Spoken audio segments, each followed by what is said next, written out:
Hello everybody, today we are going to discuss the second poem of your course, that is An Elementary School Classroom in a Slum by Stephen Spender. And here, as the title suggests, the poet is talking of elementary school, that means primary schools, and that too in a slum area. So slum, you know very well, where poor people live, and there was a movie as well you might have heard or seen, Slumdog Millionaire.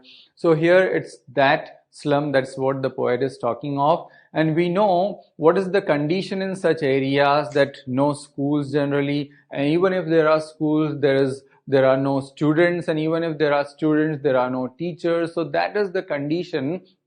So the poet is discussing here the misery prevailing there, the pathetic situation of these children, the wretched condition of the residents of these localities. So that's what the poet is talking of here. And apart from that, as you can see, the theme I have mentioned here is class inequality and social injustice. That's what he is talking of mainly, to be very specific about the theme of this poem. Now, class inequality, you know that there are different classes. We say, okay, they belong to lower classes, there are upper classes people.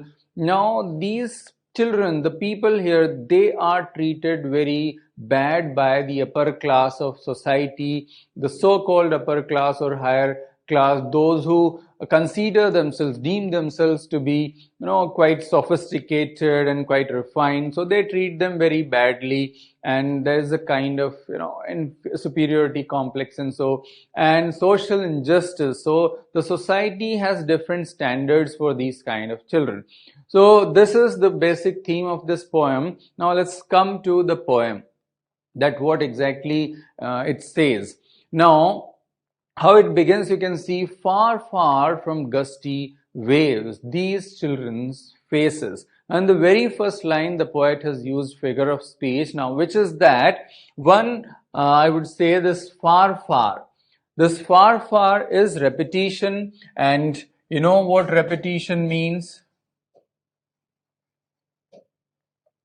Repetition means the words are exactly repeated. So that is repetition. As you can see, far, far, the poet is repeating these words. And apart from this, if we consider the next word as well, that is from, far from. So here the poet has used alliteration. And what is alliteration? In alliteration, what happens? That consonant sounds are repeated in the same poetic line, and that too in a very close and consecutive manner. So here we can see the poet has used alliteration as well. Now, apart from that, here, see this, gusty waves. Now, what does this mean, gusty waves? So it's not that they are at some coast and some waves are just coming up to the shore or so. It's not at all that. Gusty waves here, we can take this phrase, take this term into two distinct ways or two different ways. One is what the atmospheric air, the wind or the breeze blowing there, and the other is about the city situation, that in the city life is full of say glory and dazzle, and the life of these children is devoid of all that. So in simple terms, if I explain it, far, far from gusty waves, these children's faces. It means the children in the slum areas are quite away, are far away from the fresh atmospheric air or the amenities, the facilities, the kind of, coziness and comfort, the kind of material pleasures that the city people enjoy. They are away from all those things. They are out of these things. Such things are out of reach for these children. So that's what the poet is saying here in this first line. And then, like rootless weeds. So here, repetition, what? Alliteration, and one more, metaphor. These three things are there.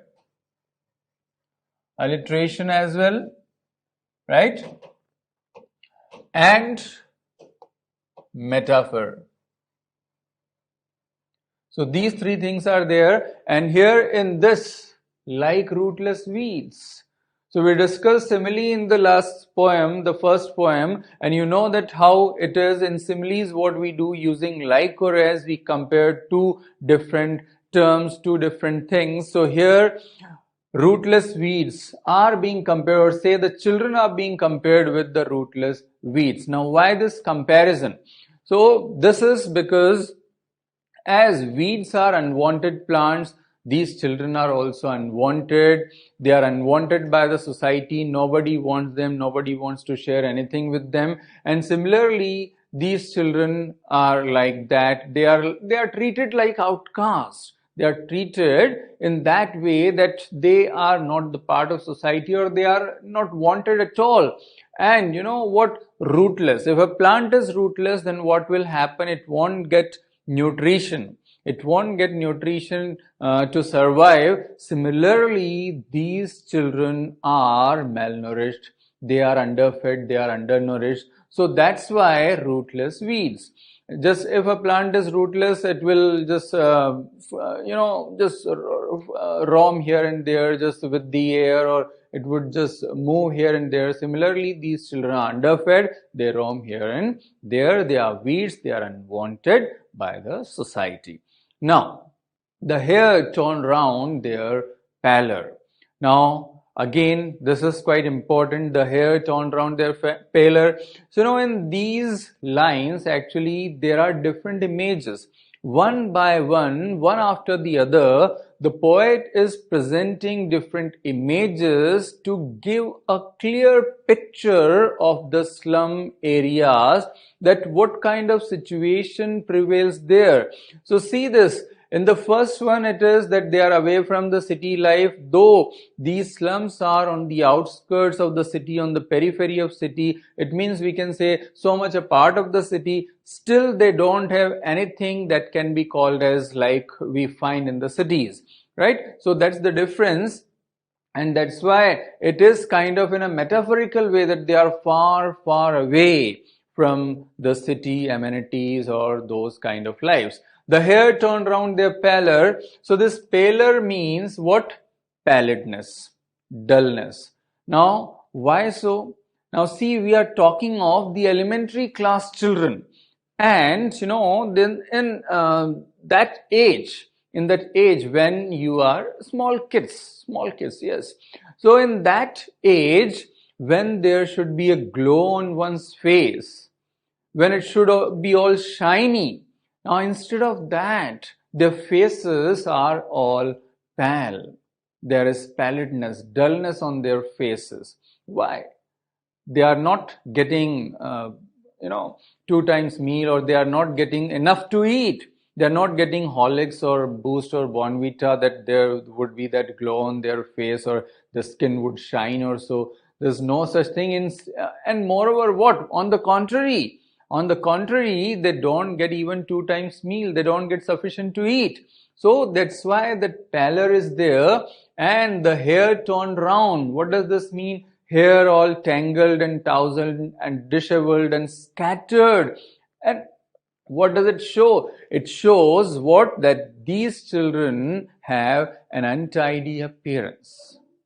Now actually what that it is, how would they have a tidy appearance or tidy life or good looking one or so? Because they don't have time. They can't afford to bother about their looks and appearance.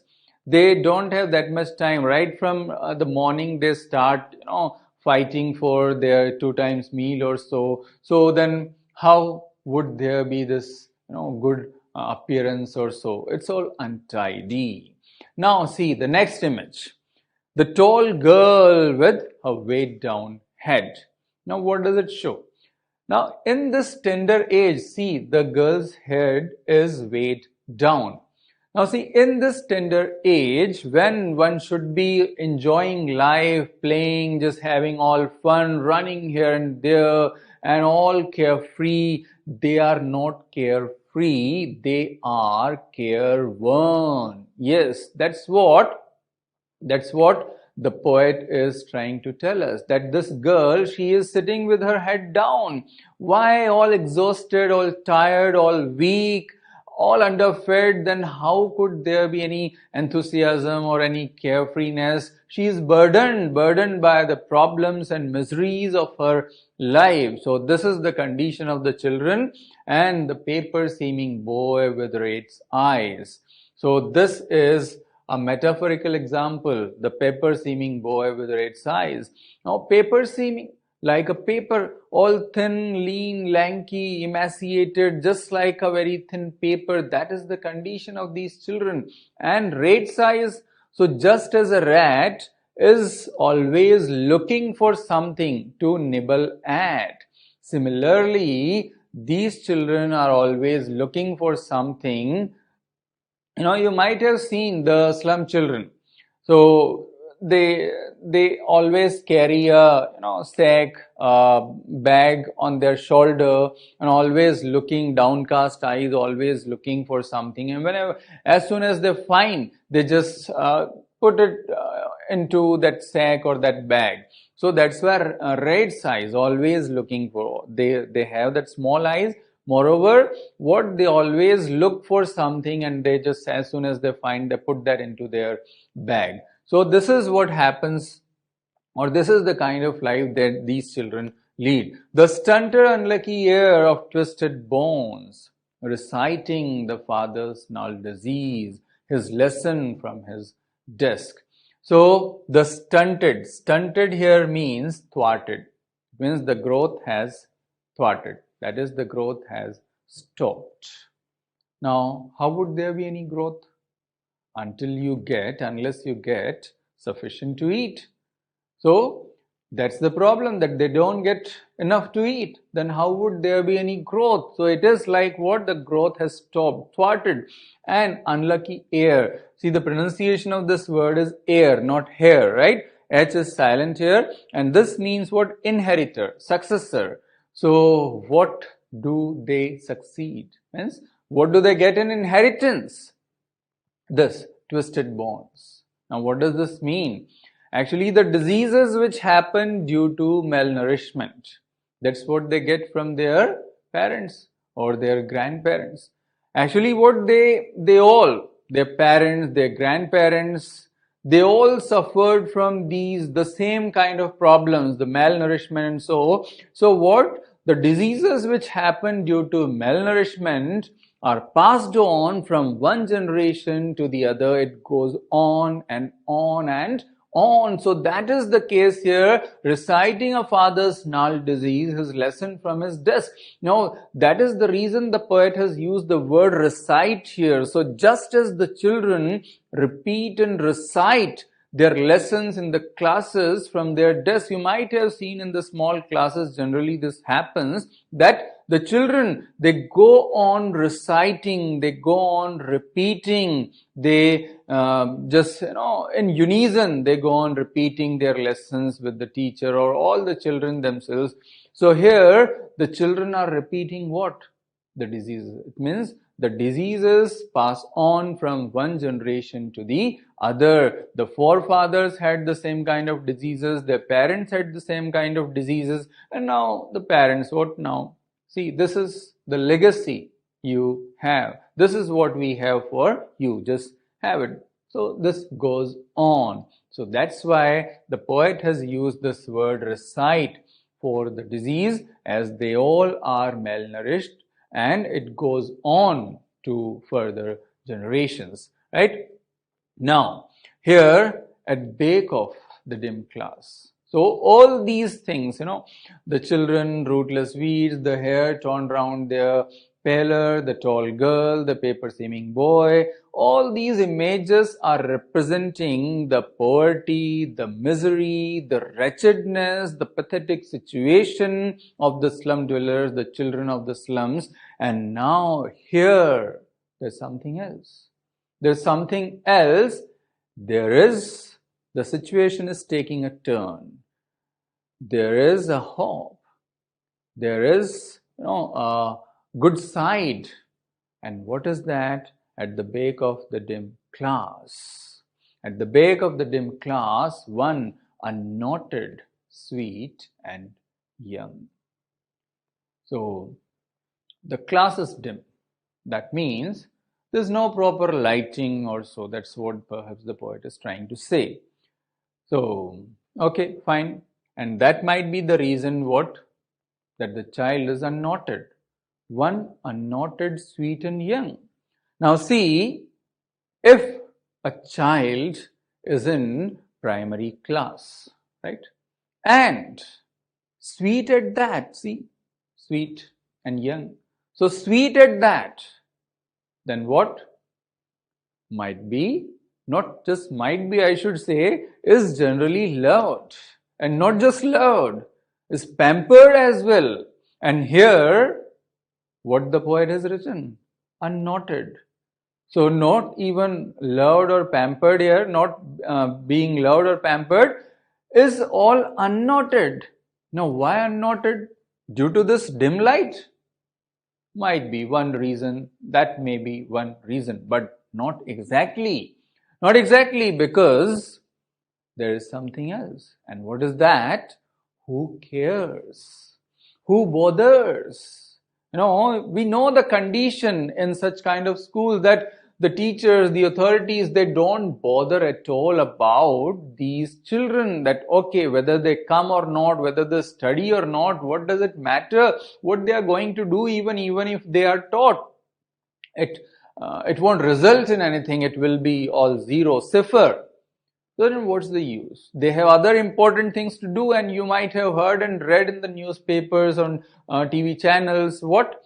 That, no, the lady teachers, they are busy doing their work like stitching or knitting or just chopping vegetables for evening, because they have other important works at home. What? Who would enjoy those TV serials or movies or other things at home if they just do all those things at home? So better it is that finish all that work here itself. It's no use teaching these children. Their future is, whatever they do, the future will be all zero and dark. So that is the reason, what? Unknotted, that they don't bother, they don't care. Yes. And what? But even though they don't care, but there is a hope, there is an optimism. And what is that? We see this here in these lines. His eyes live in a dream of squirrel's game in the tree room. Other than this. Now what does that mean? Other than this? Other than this means other than the usual things they are surrounded with. And what are the things they are surrounded with? What we read in the case of these children. Poverty, misery, burden, problems, sufferings, all different kinds of malnourishment. So these are the things they are surrounded with. But there are some like this, sweet and young. There are some like this who putting aside their problems, putting aside their sufferings, putting aside all the kind of miseries, they can involve or indulge themselves in something joyful, something funful, something very good. Means they have the guts. They have the guts to do so. So there are some like this sweet and young. And what he is doing? He is enjoying what? A squirrel is watching that. A squirrel just jumping or hopping into a tree room, hopping out and all that. So he is looking at that and he is dreaming of that. He is enjoying. And the other children, the other images, they all are representing the problems. The girl sitting with her head down, the paper seeming boy. But here there is hope that yes, there are some who can dream of something different other than just getting immersed in the problems that they have around them. So this is what the poet has to say in the first stanza. This first, not just this first, the other two stanzas as well, first, second and third. The poet is simply telling us the problems. He is describing the problems or the theme is evolving in the three stanzas. And then in the fourth stanza, the poet is giving a way out, the solution of these problems. Here, on sour cream walls. This is the second stanza. And here the poet is telling us about what? The poor infrastructure of the school. The classroom condition is very bad, and that is quite in sync with the condition of the children. The children, their condition is also very bad, very poor, and the classroom condition is also the same. So it's in sync, match. So on sour cream walls, donations. You know, the walls are sour cream. That means dull, discolored, faded. Might not be colored, they might not have funds, or even if they had funds, then okay, you know, these days we have lots of pockets, so might have got adjusted, whatever. But the condition of the school is poor, miserable. And so is the condition of the children. And in those walls, on sour cream walls, what donations? And what does that mean? Whatever they got in donation is hanging there on the walls of the classroom. Yes, you know, yes, we get in such schools, or we get donations, people get donations, the institute, schools get donations. So here it's about those donations that, okay, some ceiling fan donated. They also just write on that. Something is printed or written on that, donated by Mr. So-and-so. Water cooler, donated by so-and-so. So yes, they too have got some donations. And those donations, whatever they got in donation, is hanging there on the walls. So what actually they got? Yes, that's the question we can ask. What is it they got in donation? Shakespeare's hat. Yes. Shakespeare's hat. Cloudless at dawn. Civilized dome riding all cities. Belled flowery Tyrolees valley. So what is this? Actually, these are all images. These are all pictures. These are all pictures hanging there on the wall. It's not just that we got some Shakespeare's head. Here, these are all pictures hanging on the walls there. But the poet is trying to say, what's the use? These are all insignificant. These are all meaningless. These are all futile. That's what he is trying to say. Shakespeare's had a picture just having Shakespeare, a picture of Shakespeare having a Shakespeare's bust there. But what is the use? Who is this man? Who is this man? They don't know. They have perhaps never been taught. And moreover, even if taught, Shakespeare is not going to give them 2 times meal. Or what even they are told, and what the world created by Shakespeare is quite different from the world in which these children live. So then what is the use of keeping the picture of Shakespeare there in the classroom? There is a big, big difference. Yes. And cloudless at dawn. So dawn is what? Early morning. No? Dawn is early morning time. So cloudless at dawn. What does that mean?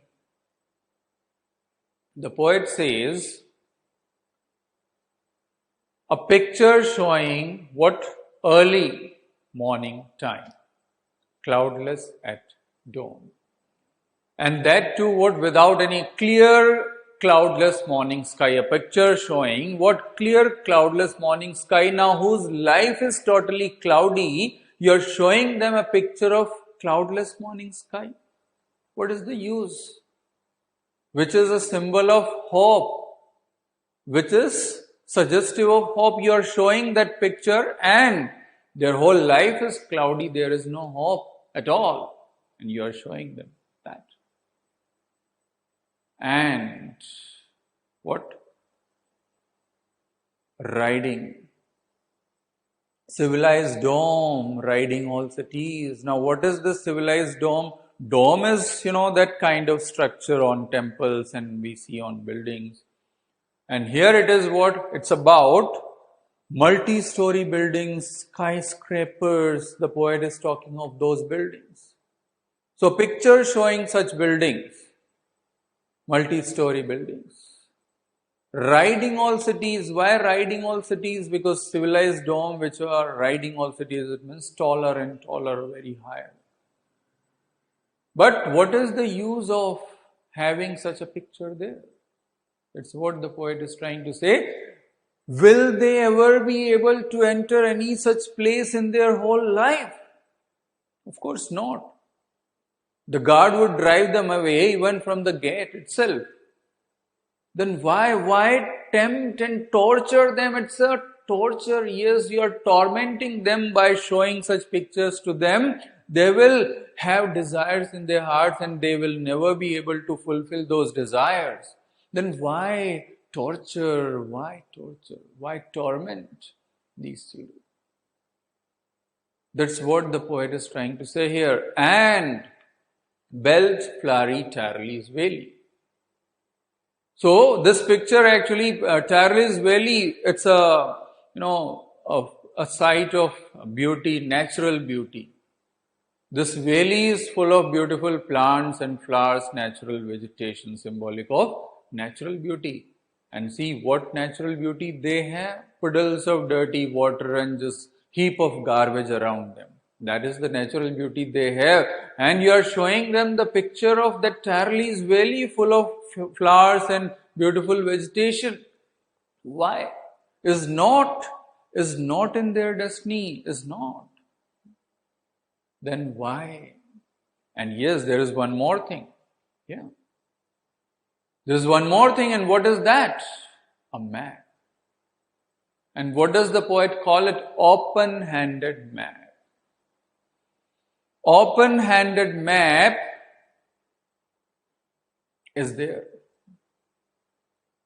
So, why open-handed map? Awarding the world is world.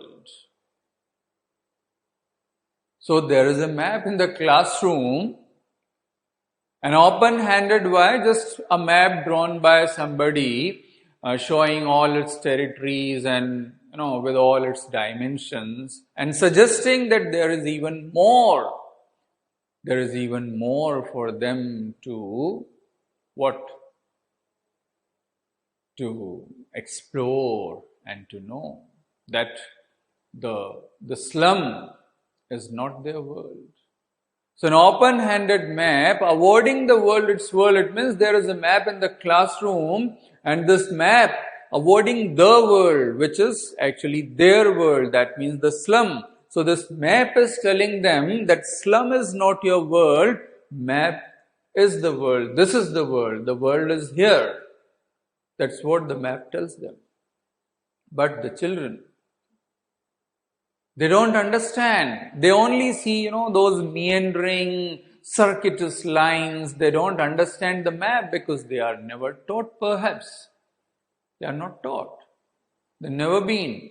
So how would they know that how it is the world? They only see the world where they live in. But for these children, not this map, the windows are their world. Yes, for the children, the windows are their world. Why? Because what they see through the windows, they know, they understand, they can recognize and they are familiar with. But what they see there in the map, they don't understand at all. So then how can that map be their world? Their world is not that map. Their world is what? The slum. And even what? See, Even there, in the slum, what they consider to be their world, the picture is not very rosy. Yeah. Even in the world which they consider to be theirs, the picture is not very rosy. It's what? Where their future is painted with fog. It means even there the world is all foggy. That means full of uncertainty. Why? Because we don't see clearly through fog. Yes. We don't see clearly through fog. It is what? All vague and unclear. Similarly, their future is vague and unclear. They don't know their future, that what will happen next. Will they get even their 2 times meal? It's not clear. So that is the future, all uncertain. And yet, that is their world. And now the poet again comes to the natural beauty here. And here he says that their sky, their sky is all dark. You can see here, narrow street. A narrow street sealed in with lead sky. Far, far from rivers and caps and stars of words. Now, narrow street sealed in with lead sky. So their sky, they live in narrow streets, that means very congested and cramped areas. You might have seen the slums. How do they live? It's a very miserable condition, just in a single room, a 10 by 8 and 10 people living in that room. That's the condition. So narrow streets sealed in with lead sky. That even their sky is all lead sky, dark sky. It's all. It means there is no light. There is no sunlight. There is no hope. No light falling on them. No hope at all. That's how they live. Their life is. And what? Far, far from rivers and caves. It means away from the natural beauty. These are suggesting that. Rivers and caves. Cape Comorin, you might have heard. Just a geological figure suggesting that natural beauty, that away from natural beauty and even away from education. Stars of words is what? Education, that even they are not destined even for that. Even that is not in their lot. Yes. Even education is not in their lot. One, they don't go to school, or if they go to school, it's not for educational studies. It's for what? The government has promised meals. So at least they would get something. The parents also feel, okay, that better you go there, you will get something. And when they are better able to earn their livelihood, they drop. Yes. In 3rd, 4th or 5th, they drop. Yes. All over their graduation, post-graduation, their PhD, all over. In 3rd, 4th or 5th, they drop. So this is what the kind of life they live. So wretched. And that's what the poet is stressing. Now in this stanza, the poet has brought Shakespeare again, Map again. He is saying that Shakespeare is wicked and Map a bad example. Now how come all at once Shakespeare became wicked and Map a bad example, and why? So the reason is nothing else. It's not that, as I said, that Shakespeare has written only about the rich strata or rich class, only the kings and queens. In his books, if we go through his works, that he has talked about the kings and queens and, the princes and the ministers, rich class, the royal class. He hasn't talked about the poor strata of society. But that doesn't mean that he is wicked. We cannot say so. The reason is something else. These are Shakespeare, map, ship and sun and love. These are symbolic. Symbolic of what? all the material pleasures and wealth and riches and luxuries, coziness, cozy life are symbolic of all that. So the poet is trying to say that when you get to know about these material pleasures, these worldly pleasures, the luxuries, when you get to know about these things, like going through Shakespeare's works, you get to know about all that world. Map tells you that this is the world and what is there in the world. You might have desire to visit places that once in my life I'll definitely visit Switzerland. I'll definitely go to America. I'll see that how they live and what kind of life is there. I would like to know that. So you may have a desire. When you get to know, and when you don't know at all, there is no problem at all. There's no problem. You are happy with what you have, in the surrounding that you have. But when you get to know about these things, that, glittery world around you, that glitzy world around you, then there come desires. There kindle desires in your heart, and then you too want all that.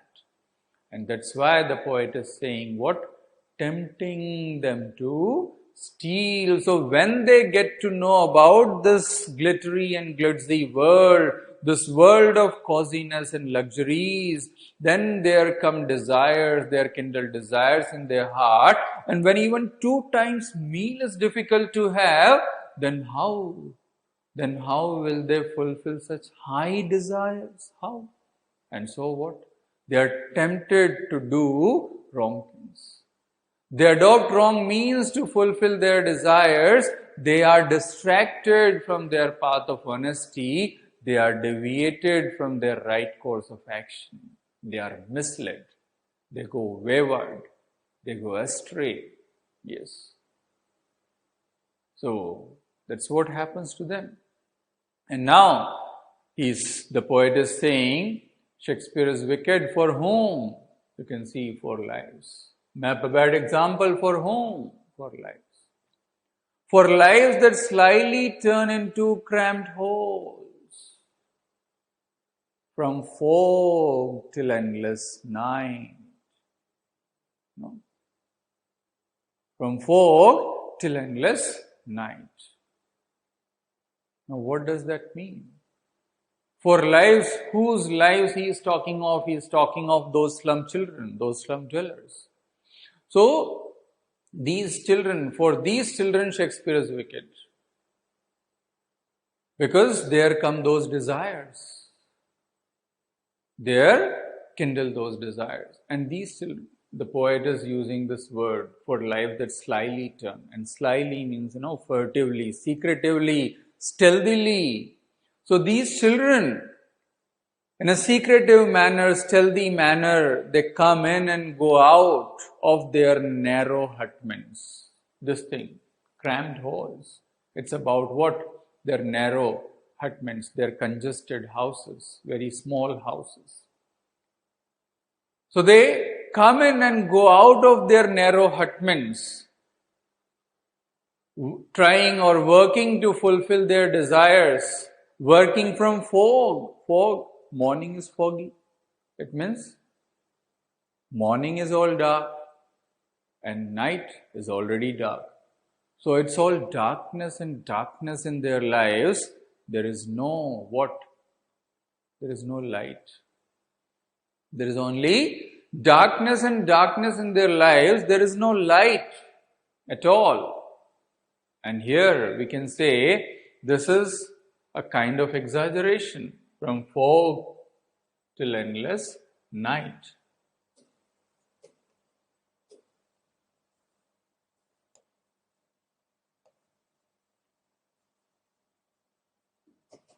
So, what does this mean actually? Exaggeration. That is hyperbole. Or in simple terms, if I say, this is overstatement. And what does that mean? When we present something higher, better, okay, or greater than its actual state, that is called exaggeration or hyperbole. So endless night. Can a night be endless? Not, of course. Night cannot be endless. But here the poet is saying endless night. Because actually they don't see the end of that night. They don't find it. They feel or they see what? That it will linger. It will linger. It is everlasting. It will go on forever. It is like that. There is no hope. There is no chance of any betterment in their lives. And that's why the writer is saying they just work, come in, go out, they work from morning till night, they work, but there is no hope of ever getting out of that wretchedness, that bleak life, that miserable life. No chance. So then, what? Now the poet talks of their physique. Yes, you can see this. Now the poet talks of their physique on their slag heap. Slag heap means what? Heap of slag. That is, heap of garbage. The slag means garbage. So their body is what? Heap of garbage. Yes. And on that, they put on what? Skin. The body is the heap of garbage, just as if some garbage or just these things have been put up. So their body is heap of garbage, and on that they have put on what? They put on skin. It means they are just skin and bone. They are just skin and bone, no flesh at all. It is like if they are before you, it is like the specimen of skeleton is before you. You can count all the ribs and bones. That is their physical condition. So lean, so thin, so emaciated, all starved. That's how they are. So on their slag heap, there were skins peeped through by bones. Peeped through by bones, it means it seems what? The bones are peeping out of their body, jutting out of their body, just looking out, protruding out of their body. It is like that. And what spectacles of steel with mended glass. See this. Alliteration as well as metaphor, both. Alliteration as well as metaphor. And I'll say it is more a metaphor than an alliteration. Why? Spectacles of steel with mended glass. So here the poet is not saying that they are wearing some spectacles. Here the poet is trying to say that this body is like what? The frame of spectacles. And if you try to fit in some broken pieces of glass and try to mend that frame, it won't be mended, it will all be untidy. Yes, it will be untidy, and their body is just like that. This is the frame, and just bones jutting, some bones jutting out, some bones going in. So it is what? All untidy and uneven. That is that physical frame. So it's that. Mended. Mended means repair. Mend means to repair. So if you try to repair that frame of spectacles with the broken pieces of glass, it won't be. It will be untidy. So their body is just like that. And what? Like bottle bits on stone. See this. Simile is an example of simile. Like bottle bits on stone. So what does that mean? Like bottle bits. As if on a stone piece, on a ledge, you have scattered pieces of bottle. So some small, some big, all uneven and untidy. The physical condition is just like that, all untidy. So this is to suggest their physical condition. It's poor, it's very bad, it's very miserable. So now the poet says, all of their time and space are foggy slum. So blot this map with slum as big as doom. Now all of their time and space are foggy slum means they are born here, they grow up there, they suffer there and they die there. It means like their whole life revolve around that slum. Just they go around that, never able to come out of that cycle of misery, that cycle of poverty, that cycle of wretchedness. They never come out of that. They just go round and round and round all through their life. They just suffer and suffer and suffer all through their life. So all of their time and space are foggy slum. So blot this map. So the poet says, then what is the use of keeping that map here in the classroom? It's useless, utterly useless and futile. So blot it and smudge it and just smear it. We don't need it because it's no use. They don't understand. They are not taught. And even if taught, it will be of no use. So just blot this up. And then what is to be put up there? The slum, yes, because that is the world. That is their world where they are doomed to live. They are doomed to suffer and they are doomed to die. It is hell, all hell for them. That's why this doom, as big as doom. Right? Doom as a noun, we are comparing. So this is a comparison and this is again an example of exaggeration. So their life is all hellish there, that's what the poet is trying to say. Let's move on to the next stanza, the last one, the fourth one, and here the poet is telling us the solution, is giving out the solution that what can be the way out. And here the poet says, unless governor, inspector, visitor, what? This map becomes their window. It means when these people, that inspection happens, people come, dignitaries come, ministers come, such people come and visit.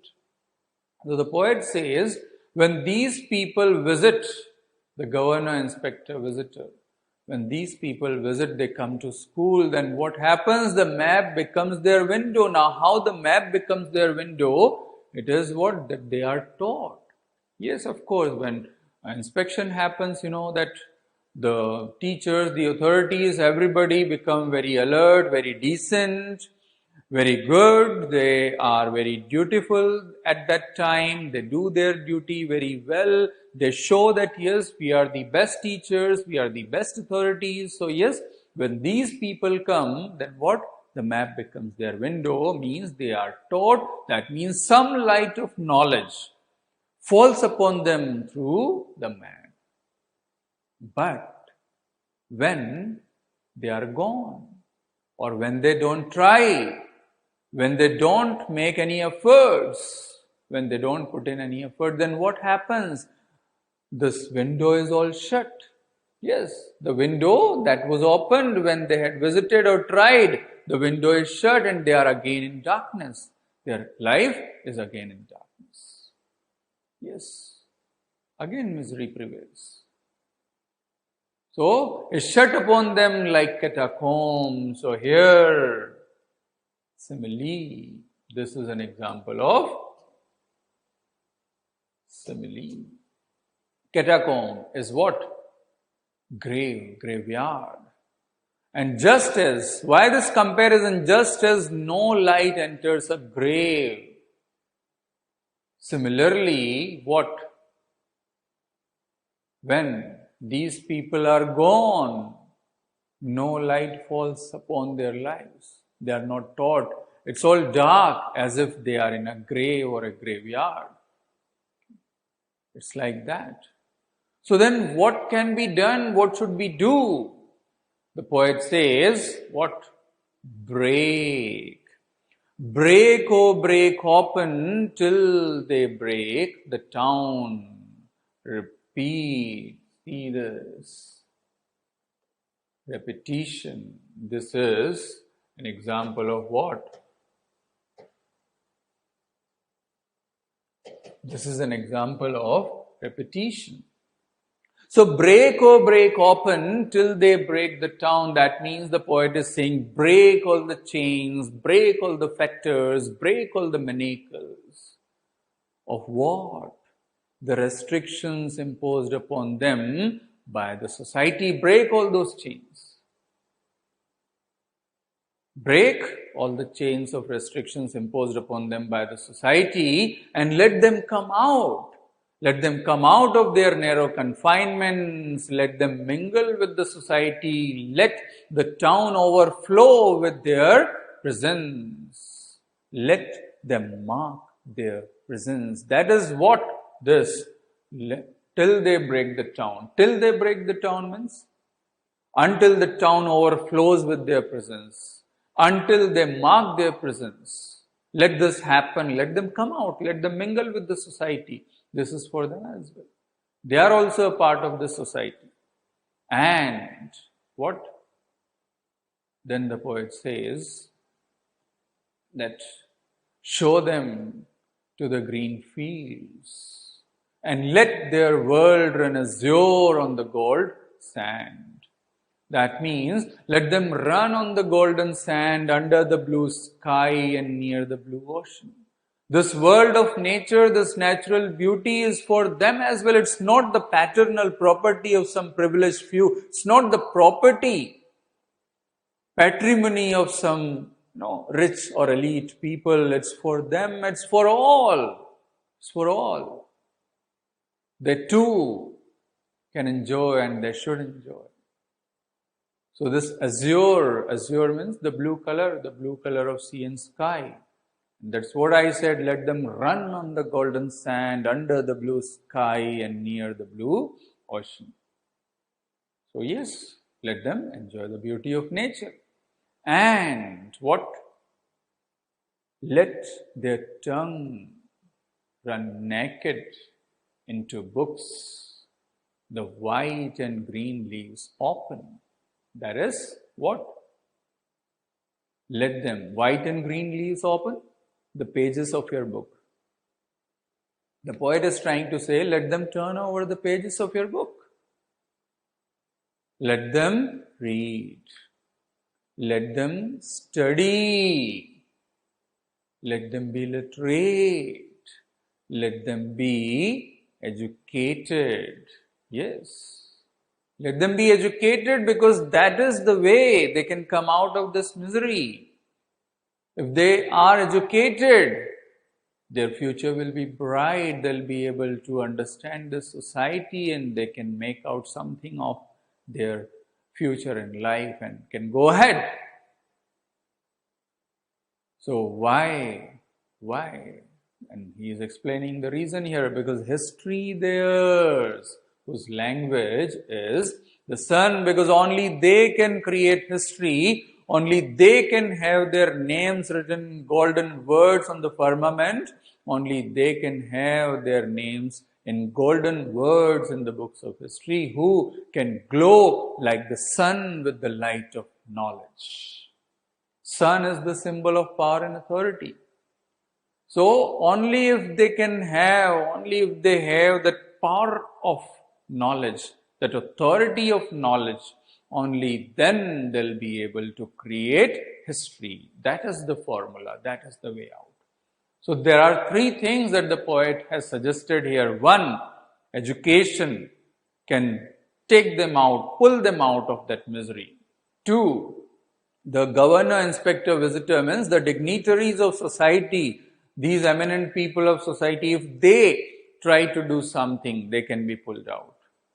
And three, if the restrictions imposed upon them by the society, that this class and caste restriction we discussed about, social injustice and class inequalities. So if these restrictions, if they are broken, if they are lifted off, then they can come out of their misery.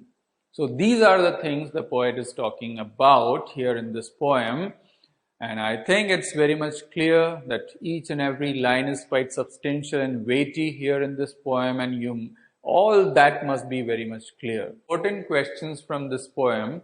These are some of the questions which have been asked in your exam and may further be asked in your exam. So you must be well prepared and you must know that how to answer these questions. So see the first one. How is Shakespeare wicked and the map a bad example for the children of the school in a slum? So we already discussed this. I told you in the third stanza that Shakespeare is wicked. So Shakespeare is not wicked because he has written only for the royal class. But yes, I told you that going through his works, because actually his works and this map, they are all examples of what? The luxuries, the worldly pleasures, the riches and wealth and all that. So going through his works and knowing about the worldly pleasures and the cozy things and the comforts of the world, there kindle desires in the hearts of these children, and then they are tempted to fulfill those desires. When even 2 times meal is difficult for them, so such high desires is really quite difficult. And what happens that they are tempted to adopt wrong means to fulfill those things. And that's why Shakespeare has been called wicked and map has been called a bad example. That's what you have to write. Second one is, what does Stephen Spender want to be done for the children of the school in a slum? So what does actually the poet wants? The poet wants that these children should be educated. He wants that the restriction imposed upon them should be lifted. He wants that the dignitaries of the society should do something for them. He wants that all the problems of these children should be totally abolished, and they should get the chance or opportunities to live a life like that of the life of the city dwellers and the city people, that they can also have equal opportunities. That's what the poet wants for these children. To whom does the poet in the poem, an elementary school classroom in a slum, make an appeal? So to whom does the poet make an appeal? The poet makes an appeal to the governor, to the inspector, to the visitor, whoever visits that school. So anybody who is in power, anybody who has the authority to do something, he appeals to those. And what is his appeal? He appeals that these children should be educated. He appeals that the restriction imposed upon these children should be taken off. He appeals that these children should be allowed to enjoy this beauty of nature and everything that is available to the people here, that these children should also be able to enjoy all those things and can create history through education. This is what he appeals here in this poem. So, which words or phrases in the poem show that the slum children are suffering from acute malnutrition? So the first stanza is full of these examples. So we can quote examples from there. And also in the third stanza, we can say spectacles of steel and that on their slag heap, all that is. And we can also take an example of that simile that is like bottle bits on stone. So that is, these are the phrases or the words which can be quoted here to talk of their poor condition, right? And then what changes does the poet hope for in the lives of slum children? So what changes does he hope? He hopes that they should be educated. He hopes that they should mark their presence in the society. He hopes that the restrictions upon them should be lifted off or should be taken away. He hopes that the dignitaries and the elite class people should do something for these children. So this is what he actually thinks. And what message does Stephen Spender convey through his poem, An Elementary School Classroom in a Slum? So the message is that the inequality that we have built in the society, the injustice done to these poor people, so that should be totally abolished. Actually, it is like these people, they too are the part of our society. And if we maltreat them, then actually we are suppressing a part of our society. So rather than maltreating these children or these people, we should give them equal opportunities, because unless they get opportunities, they won't be able to come out of that life. So everybody in the society has the right to live a good life, right? So we should try for that. We should try to make the society a good society, a perfect society, where there won't be any ill will, where there won't be any misery. So we should try to create such a society, and we should contribute towards that. So that is the message here in this poem, that just eradicate inequality and injustice. No, there should be no injustice to anybody, whether poor or just we can say a repressed one. No repression, no suppression, should be given equal opportunities, right? So that's all about this poem, and I hope it is now very much clear to you. So thank you very much.